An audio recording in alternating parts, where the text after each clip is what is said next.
am right. I knew it.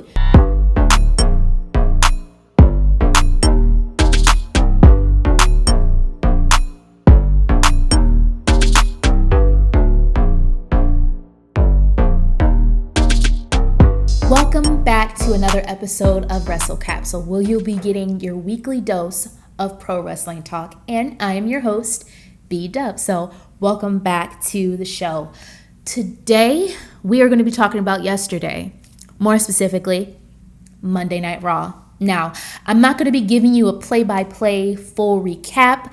I'm just going to be talking about the things throughout the show that really caught my eye and that I think are important enough to discuss on my show. So let's get into it. The three things that I'm really going to be talking about today is the United States Championship, Bayley's new group, and Montez Ford and the Street Profits and the whole thing with Seth Rollins. So let's start off with the United States Championship. So what was refreshing to see is the whole package that they put together for the championship, because I feel like for the longest time, Vince McMahon has treated the secondary championships like I'm just going to slap it on this person, I'm going to slap it on that person. Like there wasn't that much prestige to, the Intercontinental or the United States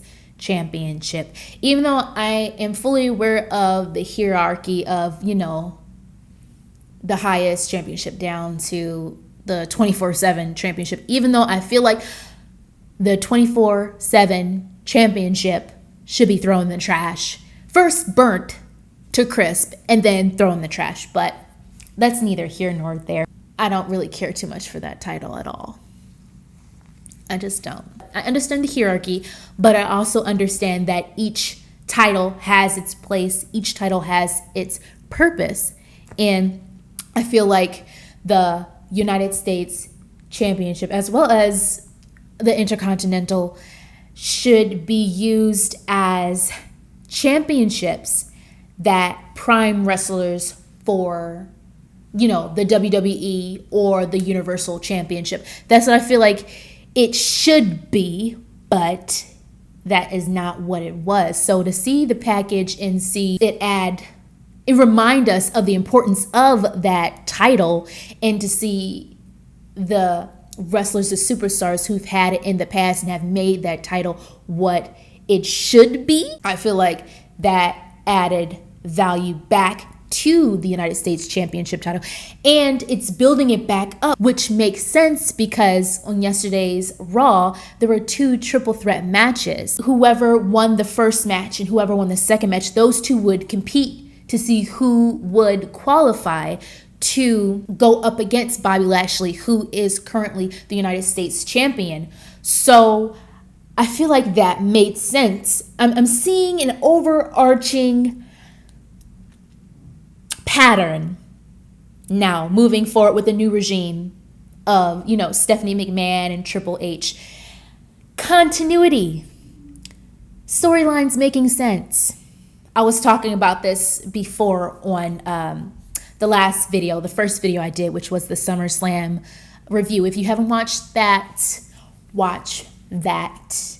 But anyway, I feel like it's about time to build up the secondary titles. They can never be the WWE or the Universal Championships, but they are just as, they're important. And I feel like what Vince McMahon has done with the championships, the secondary championships, especially the United States Championship, was he would just shut wrestlers up, shut superstars up by just giving them that title. It was like a holding place. He used the secondary championships as holding places instead of priming championships. Well, you got a title, I'm giving you a championship, here you go. Granted, they work hard for it, but it just seems like it wasn't as important. And because of that, I feel like superstars would just feel content with just having a belt. And not only have they gotten stuck in mid-card, but some of them have even made their home there. And that has become their ceiling, that glass ceiling. And it's unfortunate for superstars who actually had the potential to eventually become Universal Champions. So to see that package, to see the United States Championship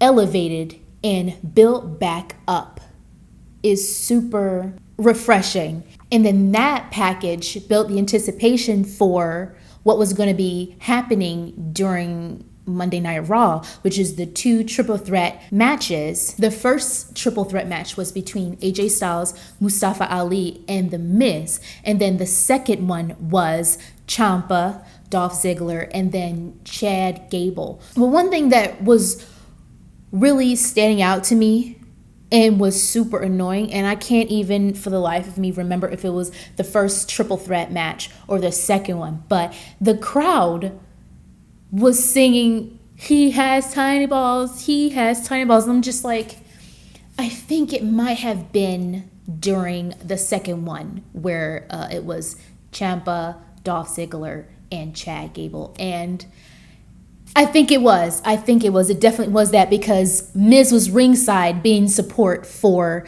Ciampa. And the Miz isn't in the match. He was in the first match. And that was an example of what Vince McMahon has done to the WWE universe. Specifically those who come to the shows. Like when you go and you watch a show from a wrestling promotion and week after week you are being force-fed the same matches, when you're force-fed the same people in the championship title scenario, you get used to it. So when you get something new or fresh, or you haven't had something in a while, you're not sure how to take it. And it was blowing my mind because the second match, both the matches were really good and engaging. But with the second match, you have Tommaso Ciampa, and then you have Dolph Ziggler, who has been overlooked for so many years. And then you had Chad Gable, also overlooked. His gimmick, shoes, please, thank you. Like, it's so elementary, but it's amusing to me. I find myself around the house, say it randomly. But besides the silly gimmick, he's still talented in the ring. So to have those 3 wrestlers who are talented, and for the crowd to be not really invested in, they're more invested in the Miz being on ringside and the whole, joke about he has tiny balls with the whole beef with him and Logan Paul. Like, it was annoying. I had to look past it and ignore it and focus on the actual match. But like I said, that's the fault of Vince. He has programmed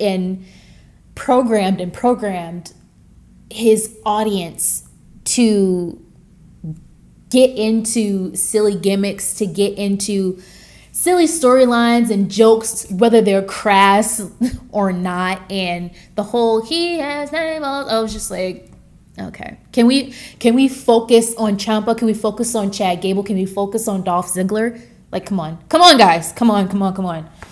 Nonetheless, it came down to AJ Styles winning the first triple threat match, and then Tommaso Ciampa.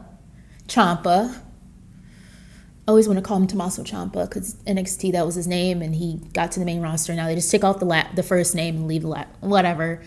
So it's AJ Styles and Ciampa to have the match, the third match of the qualifying match, to see who would compete for the United States Championship against Bobby Lashley, who's the current champion. And that was I love AJ Styles, obviously, but I love Tommaso Ciampa, and I know that Triple H likes Tommaso Ciampa. And the fact that Ciampa won, it was pretty awesome because I know that he's going to get the push that he deserves with Triple H being in the head of creative seat. So I look forward to that whole thing between Ciampa and Bobby Lashley. I'm looking forward to that match. I really am. So yeah, like this whole idea of building up all of the championships in WWE is exciting to me, and I'm looking forward to see what the new regime is going to do with the women's tag team championship that has been vacant since Sasha Banks and Naomi have been missing in action. I'm going to have a video coming out really, really soon talking about that whole situation because it is rumored that they are in the talks with WWE and that they are going to be coming back soon. Date TBD, but just knowing that they are going to be coming back is amazing. But yeah, just building back all the other championships, I'm excited about that because that is what all of the championships in WWE need a figurative makeover. I'll say it. It needs a figurative makeover. So I am looking forward to what Triple H is going to be doing. Bayley's new group. Bayley, Io Sky, formerly known as Io Shirai, and Dakota Kai. I would have never thought of those three being in a group.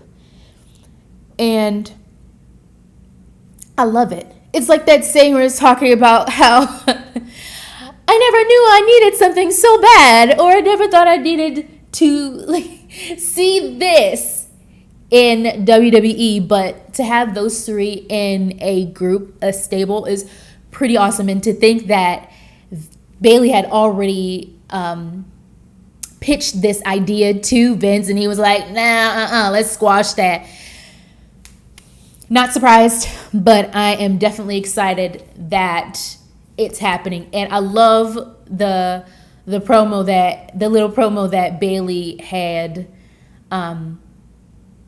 did when she just alluded to the fact that while she was gone, WWE went to sugar honey iced tea, basically in layman's terms, and just a little bit of truth with the promo.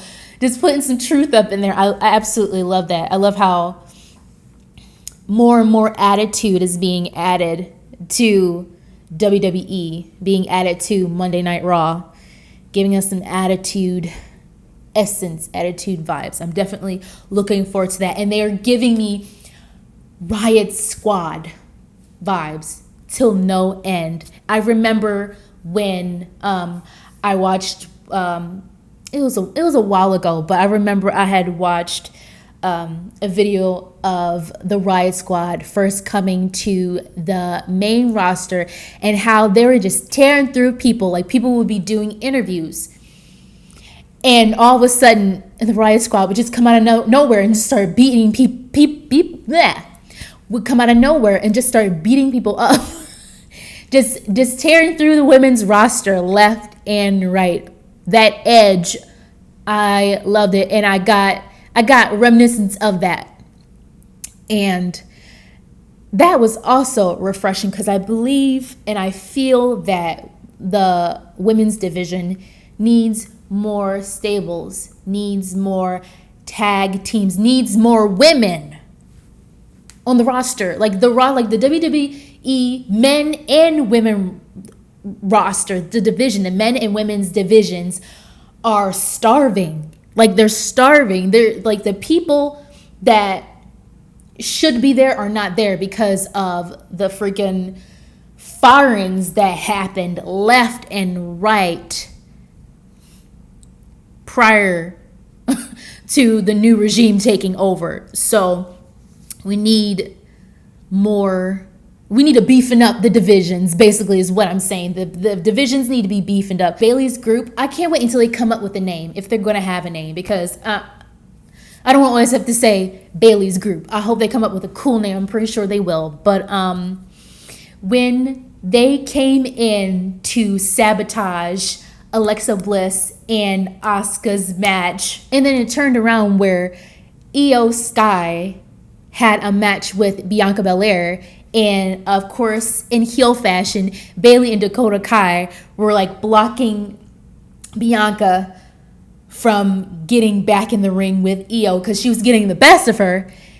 The cheating starts. But then Asuka and Alexa Bliss come out to be backup and to kind of equalize stuff because, you know, it's essentially 1-3. And I just love how everything got tied together because Bayley's group sabotaged Asuka and Alexa Bliss's match.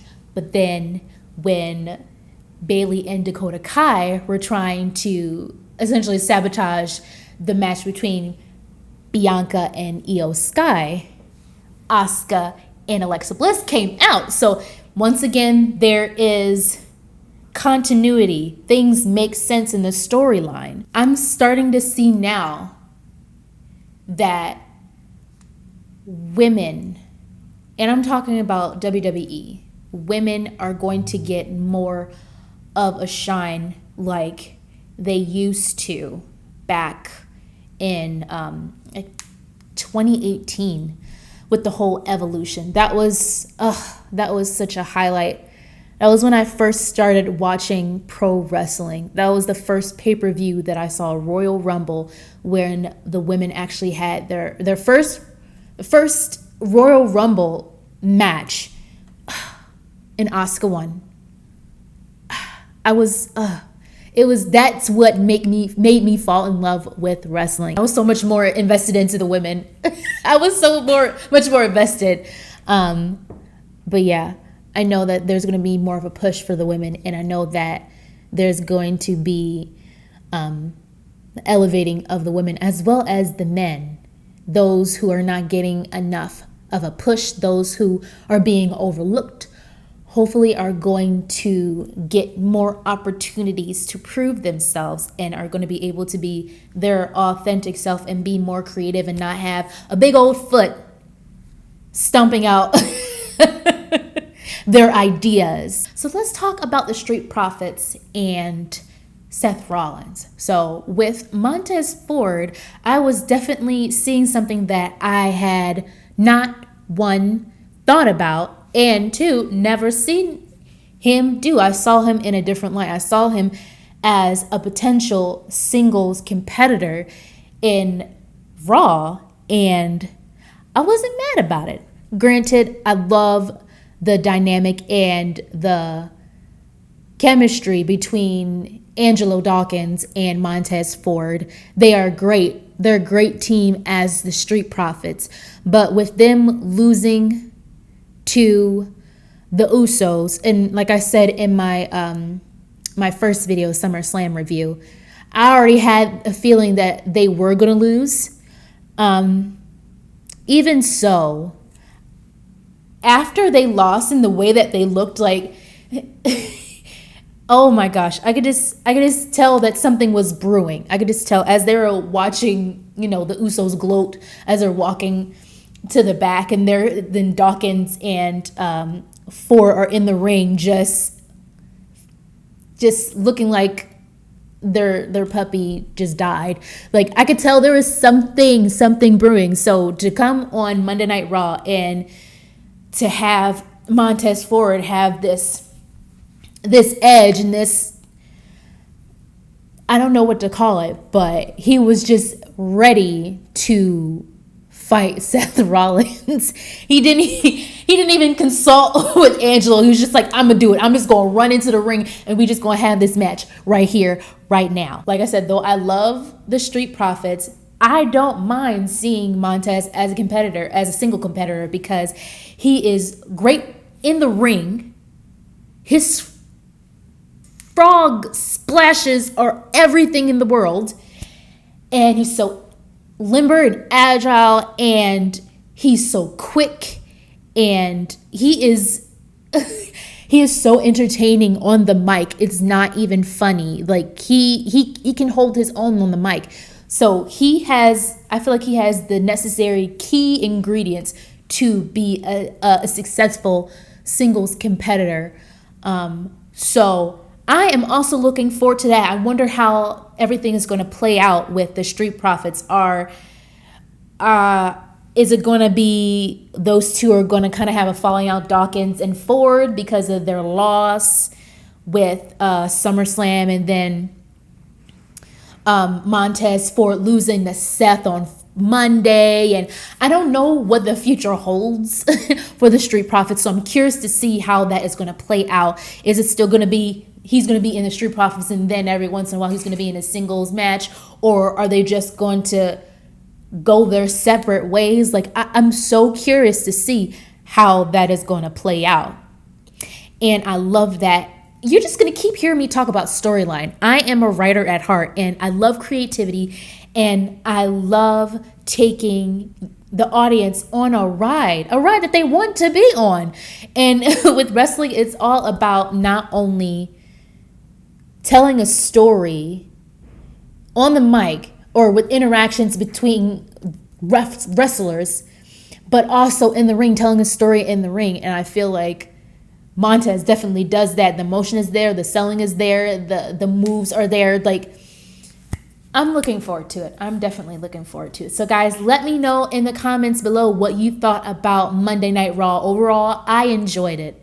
I definitely enjoyed it. I enjoyed seeing Becky Lynch officially become a babyface and having that respect for Bianca. I said in the SummerSlam video that I did that Becky was being challenged and got better because of Bianca Belair, because she was taking her to the next level and pushing her out of her element. I said that, and to hear Becky Lynch say that in her promo, I was like, I am right. I knew it. For her to say it, it's practically monumental. And to see Becky and Bianca Belair end a feud and end a storyline, it was full circle, and it just made sense. And hopefully Becky Lynch gets better soon, because I know her shoulder, she was wearing a arm sling thingy on her arm because of her shoulder was all like it got separated during the SummerSlam match and all that stuff. But yeah, I personally like Becky Lynch as babyface. I would love to take babyface Becky and her heel attitude and the way she is in the ring and just combine those two. I feel like that would be a dope character. So I loved it. And then of course Becky gets attacked in the back with her already messed up arm. Bayley and her two goons just attacking her. So yeah, guys, let me know what you thought about Monday Night Raw. Let me know in the comments below. I'm super curious to see. And there are going to be more videos to come, guys. Don't forget to like and subscribe to Wrestle Capsule for more episodes. They are coming. They are coming. I'm recording them right now. They are coming. So stay tuned for that, guys. Signing out. See ya.